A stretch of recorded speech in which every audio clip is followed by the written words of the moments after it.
Wananchi walio wengi hasa wanaoishi maeneo ya vijijini wamekuwa wakipata changamoto kubwa pale mitungi ya gesi inapoisha ili waweze kuongeza ile gesi.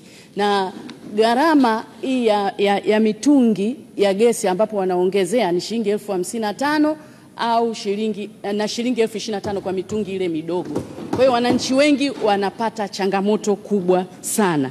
Je, kwa nini serikali isiongeze ruzuku ili hawa wananchi waweze kununua kwa ule mtungi wakati shilingi 30,000 na ule mtungi mdogo uwe shilingi angalau 10,000, wananchi wanaweza wakamudu?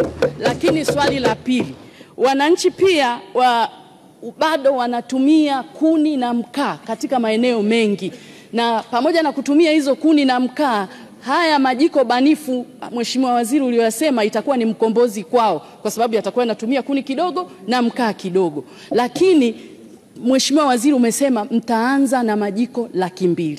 Haya majiko 200,000 ni chini ya 5% ya wananchi wanaoishi katika kaya zile vijijini. Kwa nini serikali isiweze kuweka ruzuku angalau mkafikia 50% ya majiko banifu ili wananchi hao waweze kuyatumia?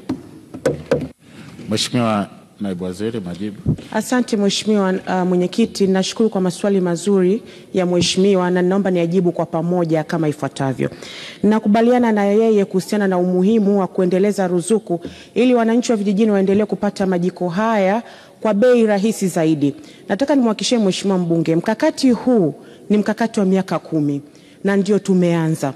Kadri ambavyo tunaendelea, tayari kwa mfano sasa hivi tunao mkakati wa matumizi bora wa nishati ambao pia tunahusisha sekta binafsi kwa maana ya kuongeza mitaji, kuweka modo mpya za biashara kwa ajili ya kusaidia upande huu wa nishati safi ya kupikia.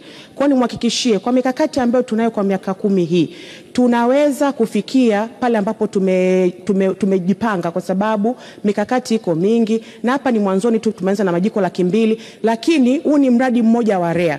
Tunao wadau wengine kwa mfano UNCDF ambao wamewekeza kwa teknolojia zaidi ya 7, na wenyewe tunaendelea, walianza na mikoa 4, na tuna invoke wawekezaji wengine vile vile waendelee kuja na teknolojia hizi na waende katika mikoa zisaidie, sio tu kwa upande wa LPG lakini kwa upande wa matumizi ya teknolojia nyinginezo kwa ajili ya kupunguza gharama na kumrahisishia mwananchi ule wa kijijini. Kwa hiyo nimhakikishie Mheshimiwa mbunge, mikakati ipo. Hii tuliyosema hapa ni michache ya REA. Tunahusisha pia wadau wa sekta binafsi kupanua wigo na kuhakikisha pale ambapo tumejipanga kufikia 2030 kwa mpango wa matumizi bora ya nishati na 2034 kwa mpango wa matumizi ya nishati ya safi ya kupikia, tunafikia malengo ambayo tumejipangia.